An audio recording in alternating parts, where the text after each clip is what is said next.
કોંગ્રેસે આજે લોકસભા ચૂંટણી માટે તેમના ઉમેદવારોની નવી યાદી જાહેર કરી છે। પાર્ટીએ 2 લોકસભા અને 8 વિધાનસભા બેઠકો માટે નામ ફાઇનલ કર્યા છે। જો કે યુપીની 2 બેઠકો કે જેના માટે બધા ઉમેદવારોના નામની રાહ જોઈ રહ્યા છે તેના પર નિર્ણય હજુ લેવામાં આવ્યો નથી। રાયબરેલી અને અમેઠી પર અંતિમ નિર્ણય પાર્ટી અધ્યક્ષ મલ્લિકાર્જુન ખડગે લેવાના છે। કોંગ્રેસની આજની યાદીમાં ઓડિશામાંથી 2 ઉમેદવારોના નામ છે। કોંગ્રેસ પાર્ટીએ નાગેન્દ્ર પ્રધાનને સંબલપુરથી અને સુરેશ મહાપાત્રાને કટક લોકસભા બેઠક પરથી ચૂંટણી લડવા માટે મેદાનમાં ઉતાર્યા છે।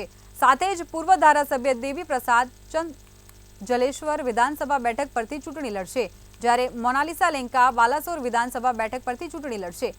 પ્રમોદ કુમાર હેમરામ બાદલ હેમબ્રામની જગ્યાએ બારીપડા વિધાનસભા બેઠક પરથી ચૂંટણી લડશે। પાર્ટીએ અજય સામલને બરછાના વિધાનસભા સીટ પરથી અને ફકીર સામલ પલહારા સીટ પરથી ચૂંટણી લડશે। ધારાસભ્ય મોહમ્મદ મુકીમને બારાબતી કટક મત વિસ્તારમાંથી મેદાનમાં ઉતારવામાં આવ્યા છે, જ્યારે પ્રતિમા મલિક જગતસિંહપુર વિધાનસભા બેઠક પરથી ચૂંટણી લડશે। પાર્ટીએ કુંડપારા વિધાનસભા મત વિસ્તારમાંથી મનોજ કુમાર પ્રધાનને હટાવીને બેજયંતીમાલા મોહંતીને બેઠક પરથી ઉતાર્યા છે। તો ઓડિશામાં વિધાનસભા અને લોકસભાની ચૂંટણી એક સાથે 4 તબક્કામાં યોજાશે।